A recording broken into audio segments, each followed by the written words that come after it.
backstage at the Grammy Awards, a late night, but I saved my favorite person for last. So good to see you. So great to see you, John. How are you? I'm great, and congratulations. 3 Grammy Awards tonight. It's been quite a night, huh? Thank you. I'm here with the triplets. It's quite a little brood here. Before I want to talk about this, but first up, that amazing performance tonight. We belong together, Fly Like a Bird, with this incredible choir. Talk a little bit about how this came together. Well, actually, what happened was NARAS honored me this year. I was very grateful and blessed to be honored by the New York chapter of NARAS, and Joe sang Vision of Love. You know, I love Joe. We sang Thank God I Found You together in 2000.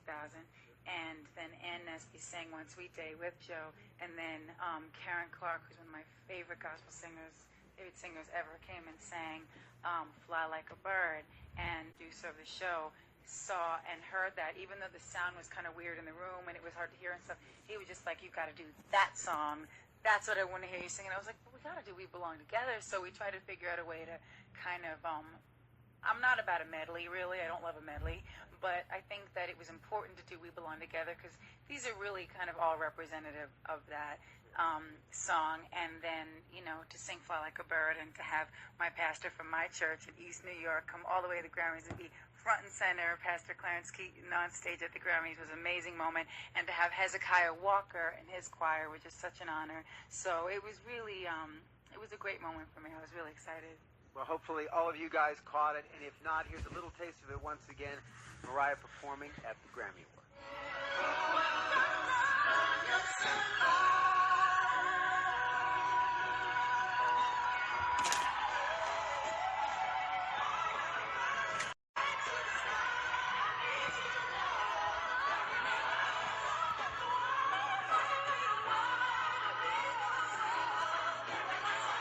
And of course, as if that amazing performance wasn't enough, these 3 golden mementos of tonight. And you know, I think a lot of people are just stunned when they hear the fact that it's been 15 years since that Best New Artist Grammy, and they're like, what was the Academy thinking in waiting this long in rewarding her again? And this has got to be the culmination of just an incredible year.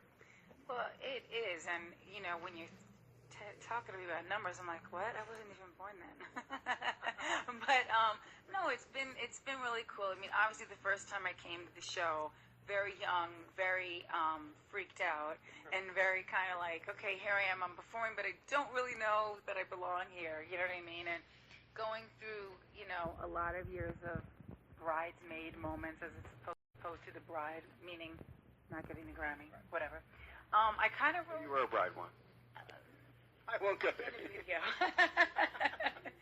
And in life, but I'm still coming to terms with that. No, anyway, no, it was a great moment. But, you know, my awards weren't televised, so a lot of people were probably like, what happened, whatever. But I knew before I came here that I had won these awards, so it was kind of like a great, like, relief. Because it's almost harder to think of all the people in the speech than it is to just get up and perform. So I'm actually glad. No, I mean, it is incredible, and I mean, of course, Album of the Year, I guess, is the one. I think coming into the night, you know, a lot of people were saying it was between you and Kanye, and then here come you two and take Album of the Year. Were you surprised at that? I was not surprised because I'm not like one to read a lot of press, particularly when I'm in it, but but I think the R&B or I'm not sure exactly how he phrased it, but like the urban votes would be split with us and with, you know, I think was John Legend up for that award as well? Not for album, I don't think. Right, but I think we kind of canceled each other out in a way, and I think that's all good. I mean, it all depends on your musical taste. It's you two, you know, they're legends, and it was a great thing, but I kind of think I could have predicted that one, and I definitely didn't expect to win those awards at all. Don't forget, I was here, the last time I was at the Grammys was the year of One Sweet Day and Fantasy, Always Be My Baby, and that was like a huge year for me, and I had like 6 nominations and won nothing, so I never expect anything. Well, as I said, congratulations, much deserved, and much more success and happiness this year. Thank you. It's been great, and I'm just, everybody that voted for me for these, thank you, because it's been, it's an incredible honor.